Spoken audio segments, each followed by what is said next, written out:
Hi, this is Rabbi Chaim Coffman. I want to welcome everyone to our 23rd installment in the Torah portion of the week. We're holding by Parshas Pekudei, which is the end of the book of Exodus, and it's a recapitulation, basically, of the building of the Mishkan, the building of the tabernacle. Now, obviously, things are not repeated for no reason in the Torah, right? There are different reasons why things will, given more time, less time. In the Torah. Nonetheless, Torah spends a lot of time going through, how many beams and how many boards and, how many clips and all these different things to put the Mishkan together. So here again, it's a recapitulation, but we're going to see, I think, a few interesting ideas out of this beginning Parshas Pekudei. Chapter 38, verse 21. It says, "These are the reckonings of the tabernacle of testimony, which were reckoned at Moshe's bidding. The labor of the Levites was under the authority of Isamar, son of Aaron, the Kohen." So the beginning of the parsha says it's going to go through detail the building of the Mishkan, and it says that it was the labor of the Levites under the authority of Isamar, who was the son of Aaron. So it's an interesting medrash. That Mori Rebbe, Rav Gon Ramoshe Sternbuch brings down here, and in his work Chochmah V'Das, the Medrash says like this: Moshe Rabbeinu heard the scoffers or the mockers of the children of Israel speaking against him, or really speaking about him. We'll see, it's really speaking against him.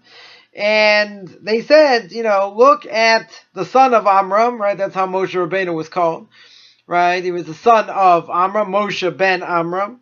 He's the son of Amram. Look at the son of Amram, how fat he is, or how wide he is. What does that mean?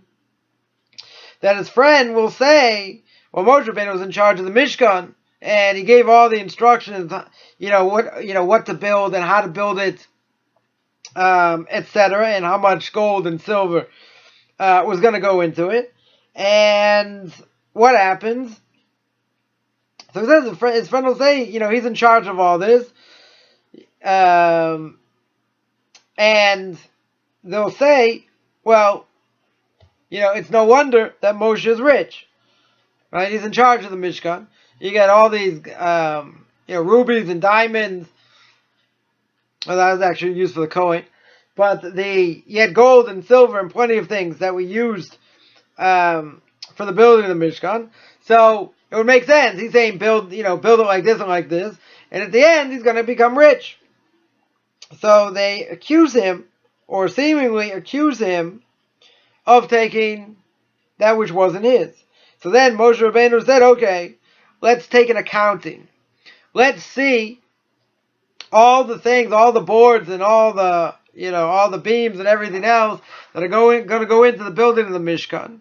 And let's take an accounting now. Let's see if I took what didn't belong to me. So this is an incredible medrash.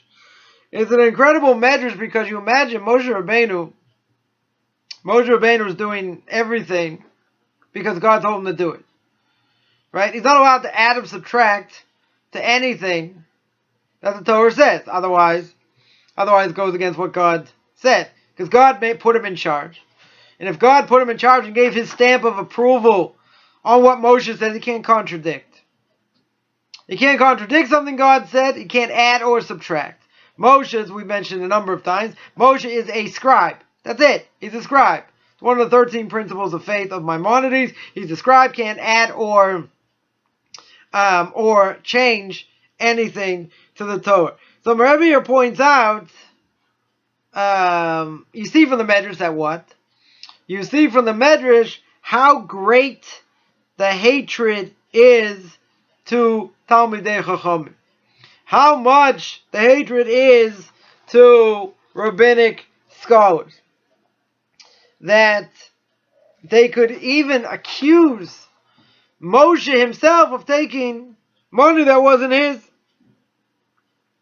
And not only that, Moshe felt because people were going to accuse him of taking that which didn't belong to him. So he says, you're going to accuse me? God gave him his stamp of approval. You think I'm going to steal? So Moshe says, fine, you think I'm going to steal? I'm going to take an accounting. Right? I'm absolutely going to take an accounting and show that everything that is supposed to be in the Mishkan is and nothing comes from me. Right? Or nothing went to me that should not have. So he points out here, he says, you see what the power of late sanus is. Late sanus means you're mocking, or you are a scoffer. There are people, many people don't know that much, know very little, about Judaism, and they'll say that rabbinic scholars are X, Y, or Z. They degrade them. They make fun of them. They dedicate their lives to Torah. They dedicate their lives to the Jewish people. To help them in time of need, to give advice when needed. Whatever the case is. But you see that people deride them. And if you really think about it, who these people are and what they represent, it boggles the mind that, they could be made fun of. Now, if you tell me someone does something against Torah, even if he's a big rabbinic scholar, and even a small infraction by him is considered a desecration of God's name, whatever it may be. So then that gives more, adds more fire here. Why? Because, if someone else does it, someone not as great, it's still bad, right? It still can certainly make a desecration of God's name. And a desecration of God's name, right? A person has to go through Yom Kippur, has to seriously repent, has to do tshuva, has to suffer, has to go through Yom Kippur and then die. Right? That is the way they atone for a desecration of God's name. So, on the one hand, if these people are so great, which they are, and they're only great because of the Torah that they resemble. In other words, why do we stand up for a Torah scholar? You're not worshiping him. What we worship, so to speak, bad word, but, a person stands up for them, for the Torah that they know, for the righteousness that they have. So they deserve respect. So on the one hand, it absolutely boggles the mind that you can have people that can deride them, people that can make fun of them, people that can distort words that they say to make them look bad. So,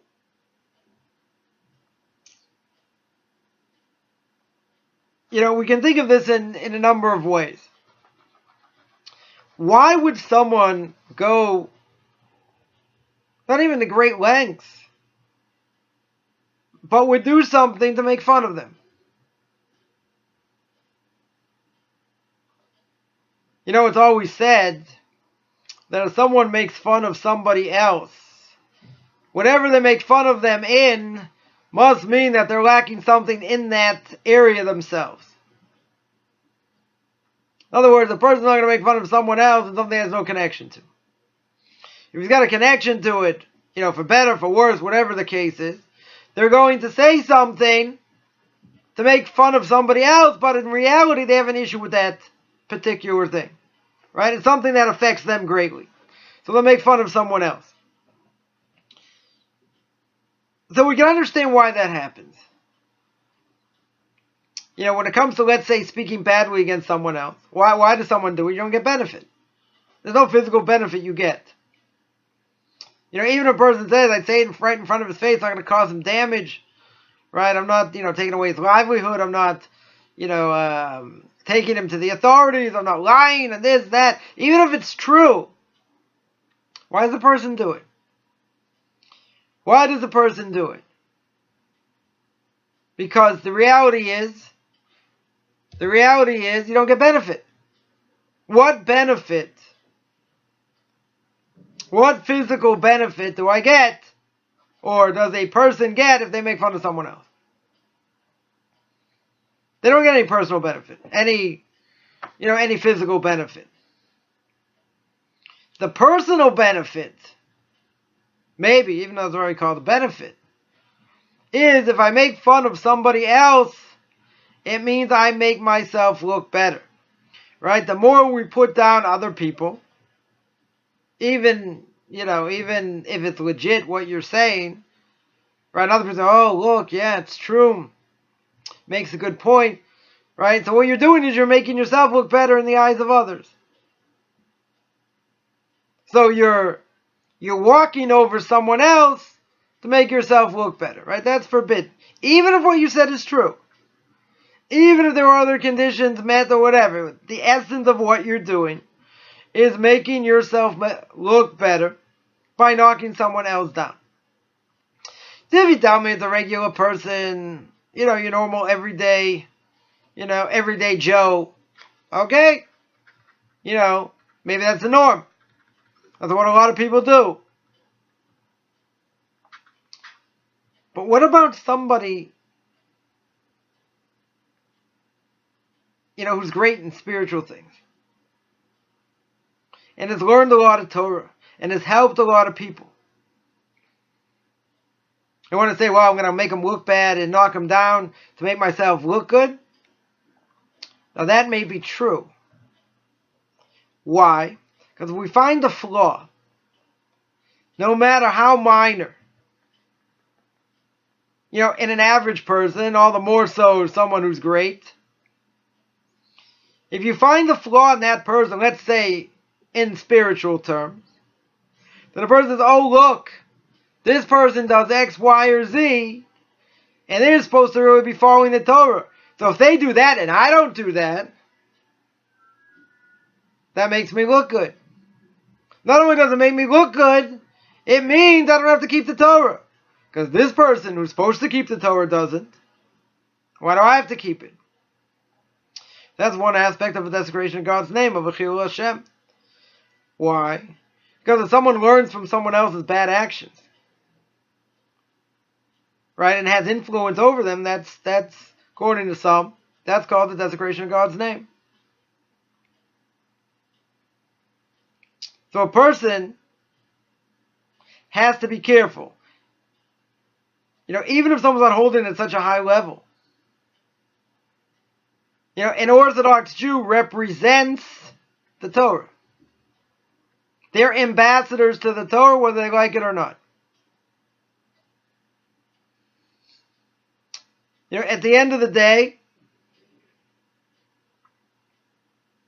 people view, even if they make it up, doesn't matter. They view what Torah is based on what we do. If they see an Orthodox Jew push in line, or curse, or steal, or do any of these things, makes us look bad. Doesn't represent all Orthodox people. But someone can say, oh, he does that, so, I don't have to do anything. Right? So we've spoken about this idea, how careful that we have to be. So here by Moshe, what happens? He's so great. Can anyone really imagine that he's taken something that he didn't deserve? That what came to him and all the things that he said in the building of the Mishkan that he took without permission, and that's how he got fat from that? Well, it's hard to imagine. Now, there's another interesting way Rabbi points out how to look at it. If someone's extremely righteous, and everybody knows, he's one of the righteous people of that generation, one of the Torah giants, let's say, of that generation. Right? So we ask, how could someone make fun of them? How could someone scoff at them, mock at them, think they stole? Right? They breathe integrity. We're not talking something they got caught with. We're not talking they did something behind someone's back. We're talking about a true bona fide Torah giant, according to everyone. So Rebbe here says an interesting idea, that sometimes righteous people get knocked around or made fun of.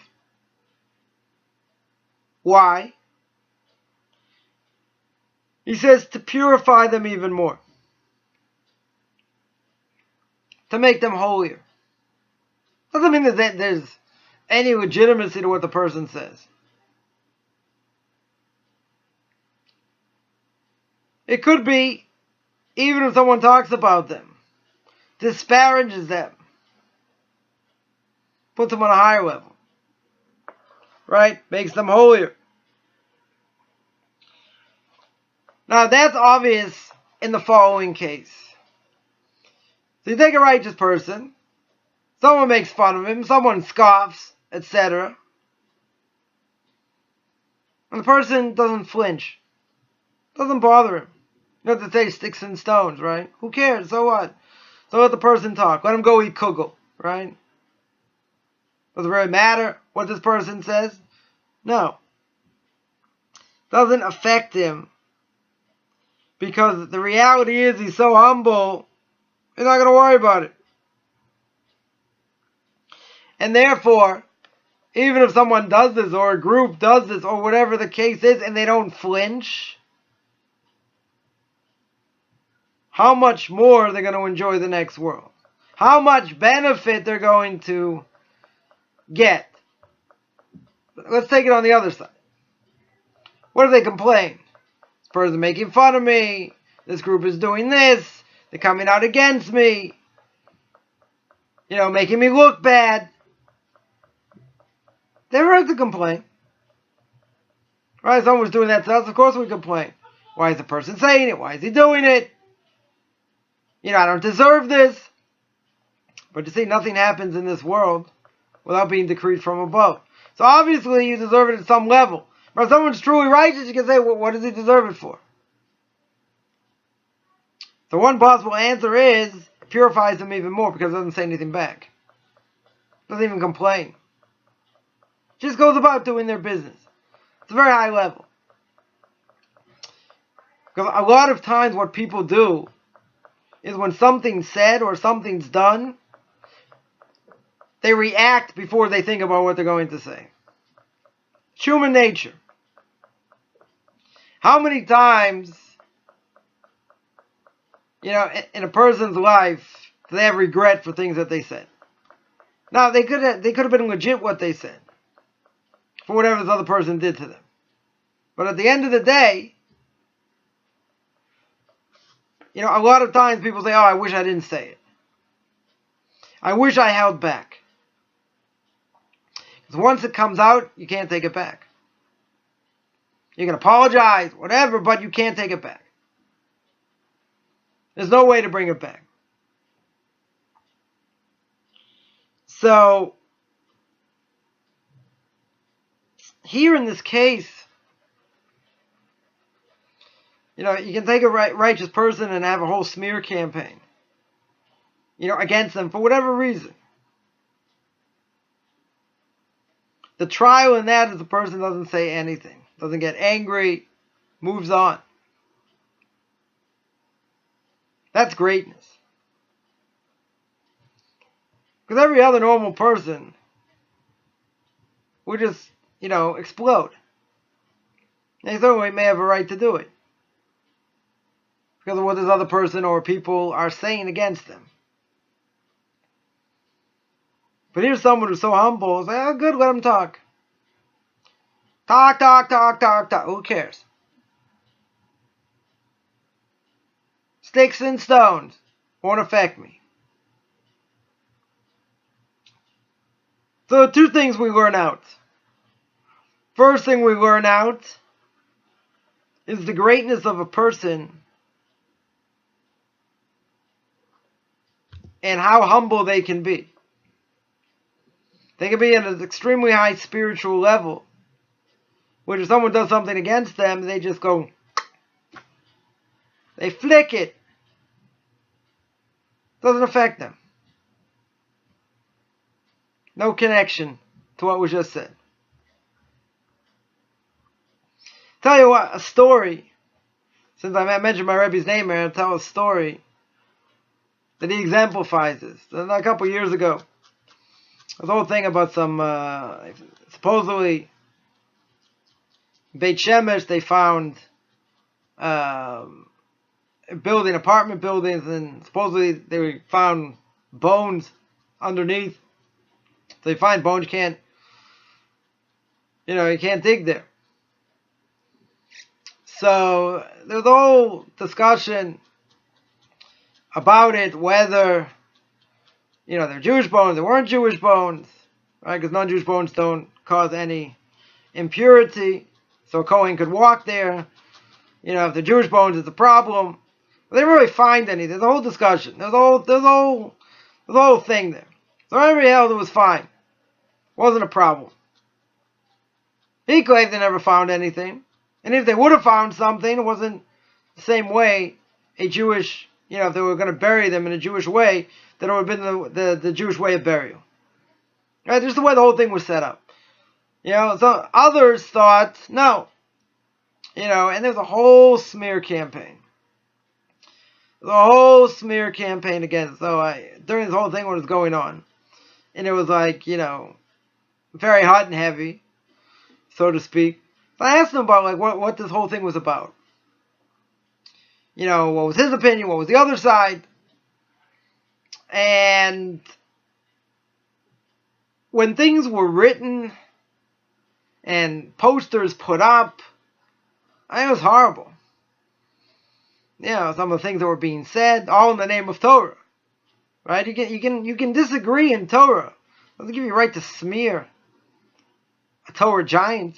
You have to have respect. You don't have to agree 100%, but you can't disrespect them. Right? There is halacha. It gives you a right to disrespect in a negative way. So, the answer is a bunch of these people are hotheads who are doing it. But be that as it may, it was pretty nasty. So at the height of it, when I asked him about it, you wouldn't even known there was anything going on. I said, what about this? What about that? Something else. He sat there, explained it, didn't raise his voice, nothing. Nothing. This was a huge thing. And it went, pink. Oh, sorry, flick. Didn't affect him. That's greatness. Doesn't mean you're a dish rag. Right? He held to his opinion. He didn't budge. Right? Totally refused to budge. Held he was right. But, if you would speak to him, you wouldn't think anything in the world was going on. The most important thing is what he was learning. What he was writing about. This, okay, one of his daughters told me that, the greatest amount of pain he had from this whole thing was it took away from learning. Not what people said and how they said it, and other, could care less. You want to say it? Go say it. You want to think you're right? Okay, think you're right. Move on. He told me, he said, don't worry about it. Things are good. You wouldn't have known the difference at all. At all. That's the power of a person. Now, let's look at the other side. The other side is people who mock and scoff. Probably the majority today. Right? You see things written. See things in electronic media. The more you scoff and the more you mock, doesn't matter what it is. Right? The more praiseworthy a person is. That's just the nature of the beast. So at the end of the day, anything sacred you scoff at. Sacred, not sacred. I'm going to give an opinion anyway, and I'm going to make fun. And, oh, you think it's holy? I'm going to make fun of it. I'm going to step on it. I'm going to squash it. That's tragic. Because these people got nothing better to do. Where is this more prevalent? You see it by bloggers. everyone and their mother will make a comment on something and hide electronically behind a fake name. I see people write into the editor and sign anonymous. They don't want their name associated with what they're writing. But the hatred, the venom that some bloggers have, especially against Torah, is unbelievable. Lashon Hara, speaking badly against others, goes out the window. The poison of the word, and hiding behind a fake name. It's all late sunnahs. It's all scoffing. It's all mocking. Again, it could be mocking something that's sacred. It could be mocking something that is not sacred. So when a person writes something, you got to be tremendously careful. What gives you the right to scoff and make fun of? For what? Because it's fun? We do everything, that's the ultimate permissibility because it's fun. Someone else is getting nailed and getting made fun of. Some of it, even a lot of it, maybe all of it, is funny. But at the end of the day, you're knocking someone down. That's why it says in Mishnah in Proverbs, don't hang out with leitzanim. Do not hang out with mockers or people that scoff. Why not? Because in the end, you'll do the same thing. Negative influence. They say, but that's the way of the world. Everybody does it. Well, not everybody. We in the Torah world try not to do that. Shouldn't do it. Not beneficial for my soul. Sit there and degrade other people unless it's a danger or something. Or unless it's idolatry that you're allowed to make fun of anyway.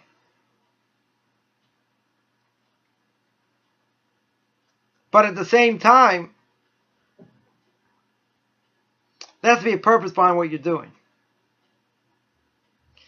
If you're pointing out a danger, or something like that, and you want to make fun and, drive the point home. If it's a danger, it might be something different.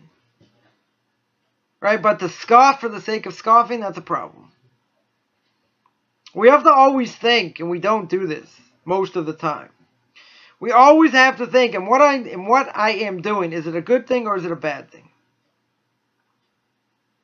Is it good for my soul? Is it bad for my soul?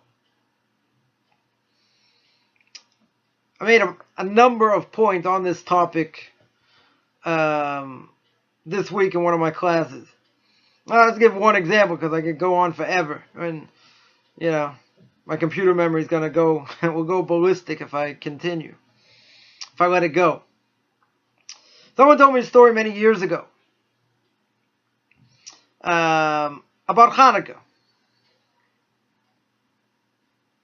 And there was a public lighting, right? A big menorah. Blessings were made over the menorah, right? Which should be on Hanukkah. And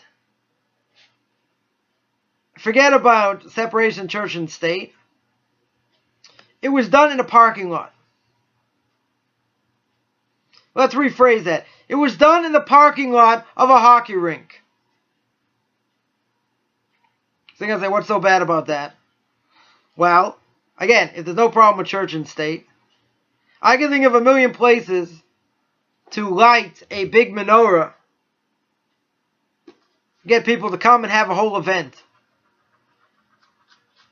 If I were to take my top 100, number 152 would be to light it in front of a hockey rink. So then what happened after that? They went to watch a hockey game.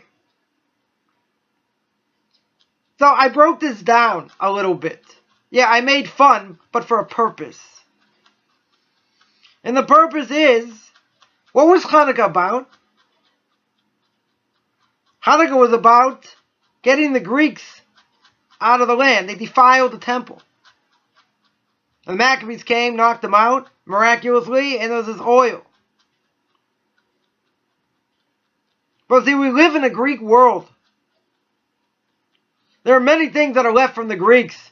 Education, sports, the Olympics, all these things come from the Greeks. So now imagine you live in a free land. You can build a menorah however big you want. And you can even light it on public property, let's say. And again, that might be a tremendous thing. But I want to ask the million-dollar question. At the same time you're lighting this, you're 500 feet away from the entrance. So it's probably further than that. Let's say 2,000 feet, 5,000 feet, whatever it is, from the entrance of a hockey rink. Somebody say, what are you making fun of? Like, what's the problem? Is there a problem with hockey in general? Well, if they take out a lot of fighting, maybe not. It won't be as exciting if they do that. But the question is that going to boost my spirituality? You know, I got the spirituality on one hand. I light the menorah. I hear the blessing of the menorah. And I get the physicality of the Greeks on the other hand by going and watching hockey. Watching football, that's for sure the Greeks. Or as Australians will say, Americans a bunch of sissies because you don't have, because you wear all this padding. We're like the real, the real fighters because, we don't have any, we don't use any padding. That's why most of them got no brains either for that reason. Even with padding, you might not have a brain left either, as we've seen over the years. So I took a pot shot at that. For what purpose? The purpose and the context was, if I was just going to make fun of it, I got plenty of things. In the secular Jewish world, plenty of things can make fun of. That do absolutely nothing for Judaism and absolutely destroy it. There, things are made fun of more times than not, but I'm not even going to go into that. Because then for sure, I won't have any space left on my disk here. But the idea is simple. The context was about doing Jewish outreach. Some people think everything is permissible for Jewish outreach. Well, that's not true. You still have to be and resemble an Orthodox Jew, even if you're trying to bring someone closer.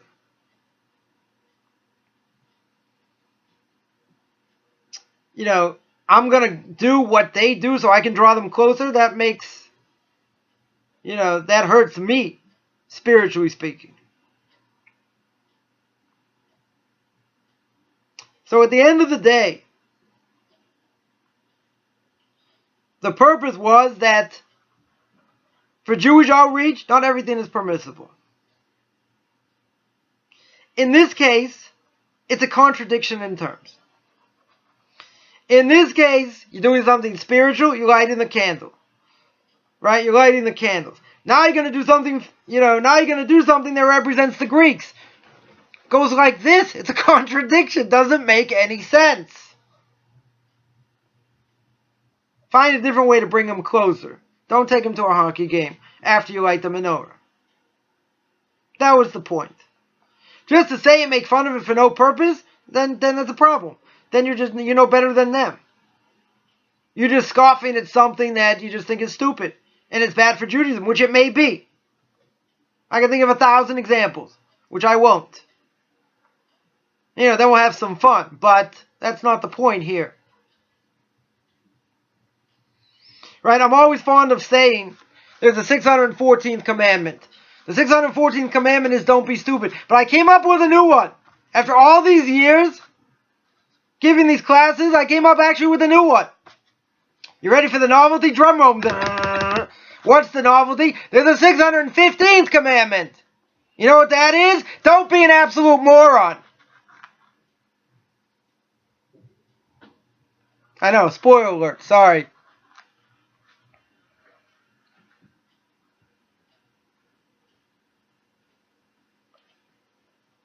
you want to do something, do it right. Don't make a hodgepodge. Don't think everything is permissible for the sake of outreach. Because it's not. And if you're doing something that's a contradiction in terms, you're giving over the wrong message.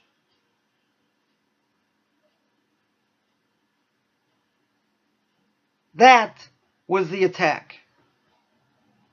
It wasn't just, oh, let's make fun because, it's this, it's that. I got a list, yay long. Be very easy to do. Very, very easy. But what would be the purpose? If I had to set purpose, it might be one thing. Right? To do it in general is bad. So here, it's a negative character trait for you. If it's a negative character trait, don't do it, don't go near it. And don't hang out with people that do. So now you're going to run into another problem. Who do I have left to talk to? Everybody does it. Everybody. And about any subject.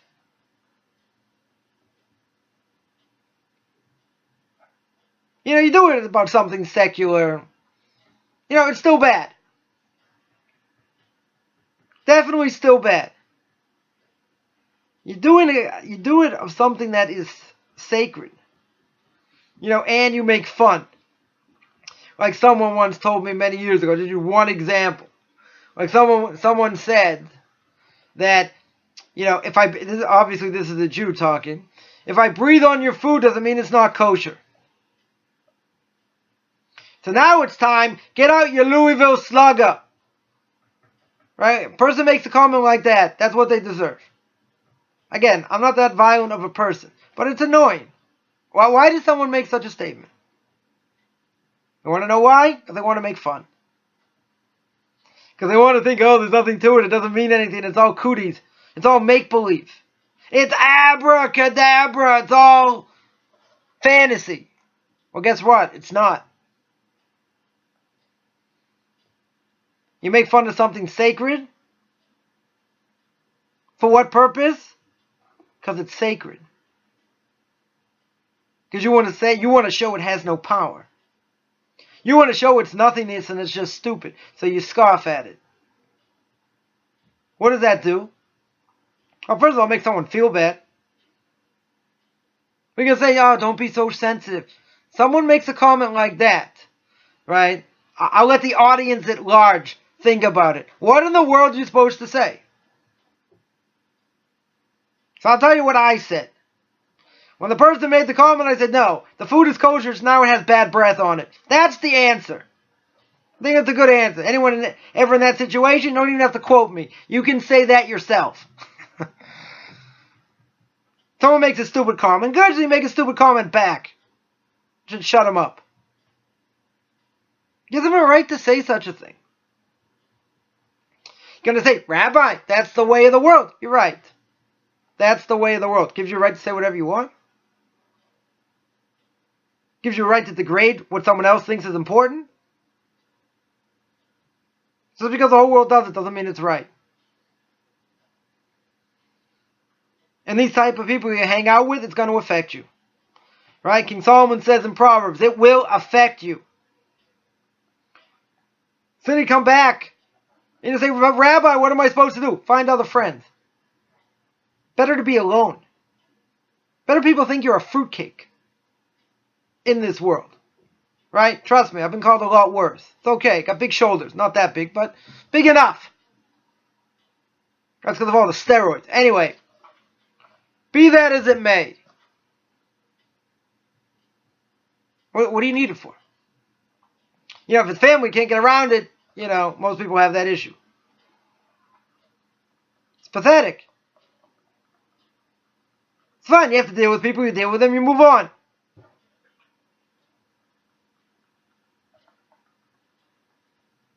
But it's annoying. Certainly better to be alone, stay away from people, go at your own pace, keep spiritual as much as you can, do what you need to do and forget about the world. Forget about what people say. You know what you're doing is right. You know the path you need to go on. That's it.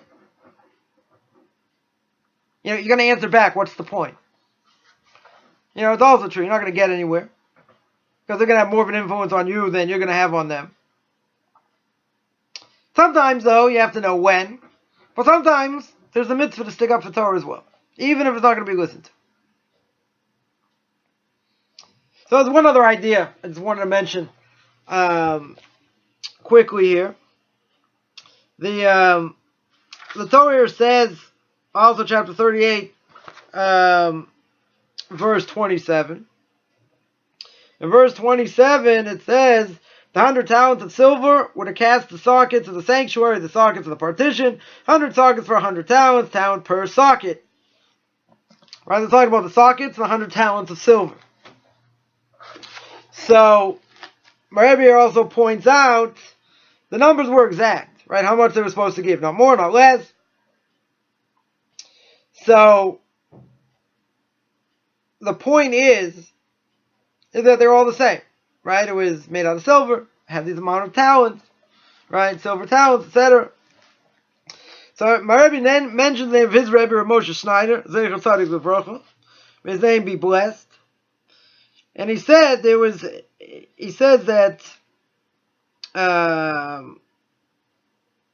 there was somebody from the house of Rothschild that was very wealthy, extremely wealthy, right? He had millions and millions of dollars way back in the day.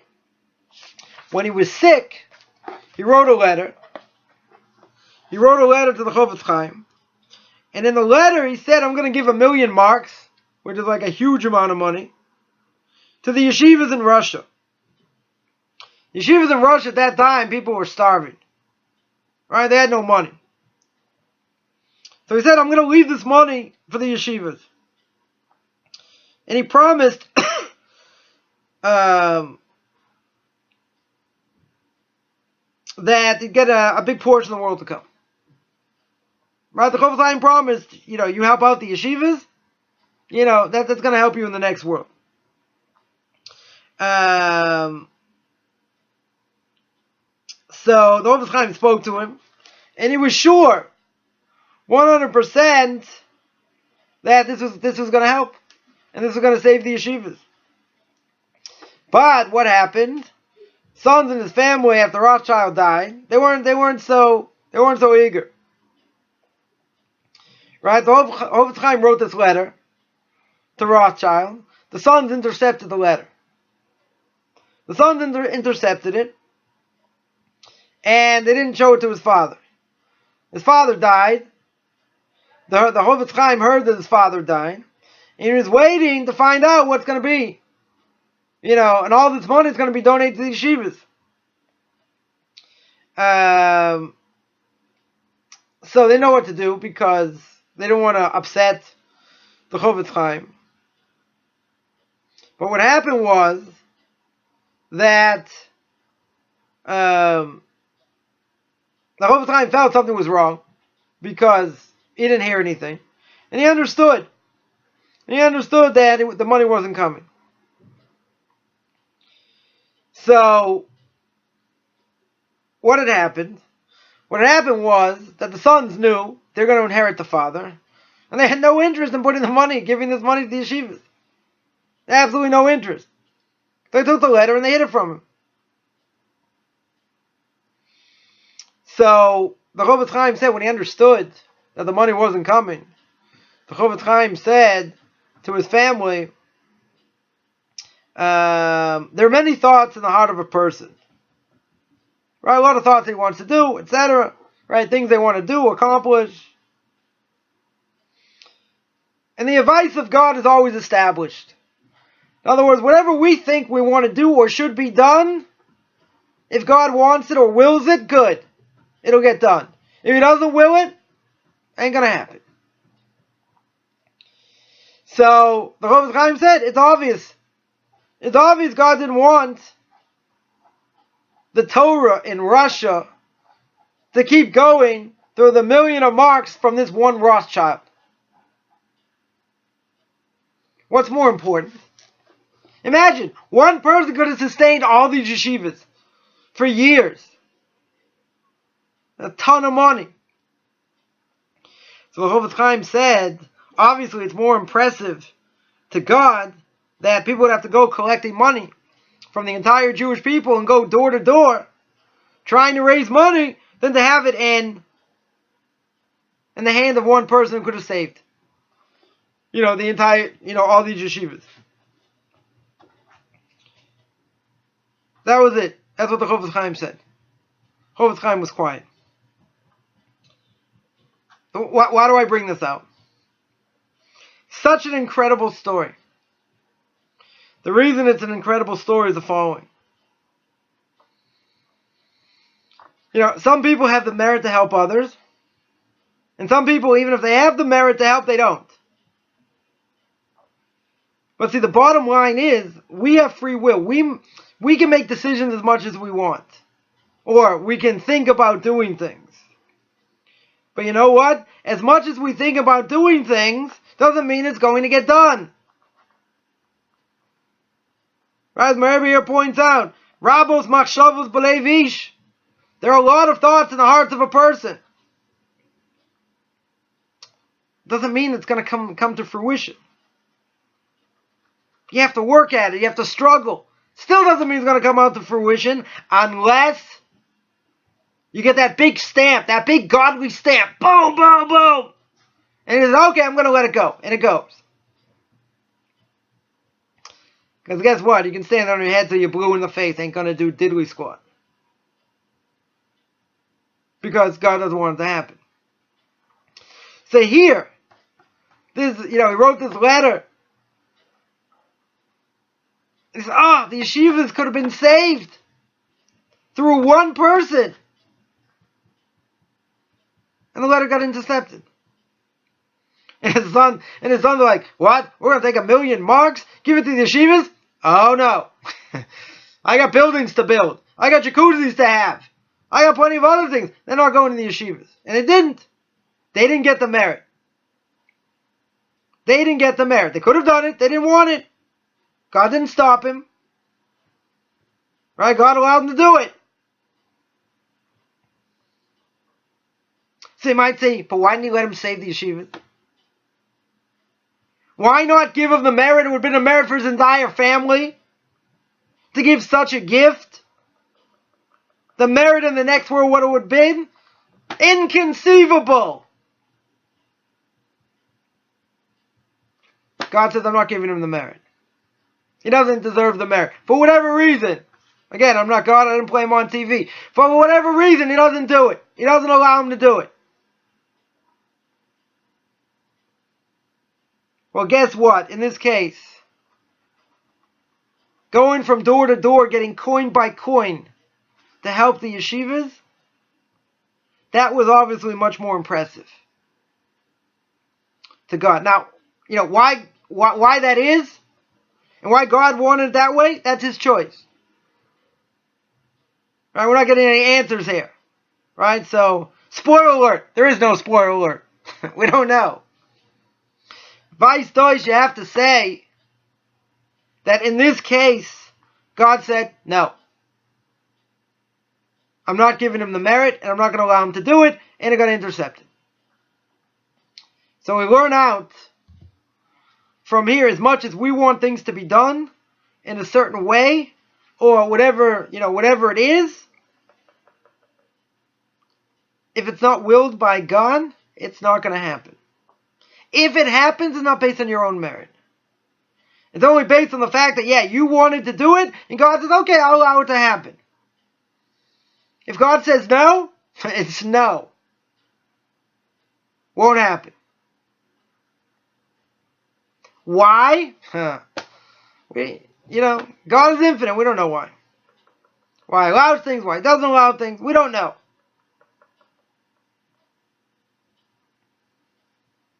But one thing we do know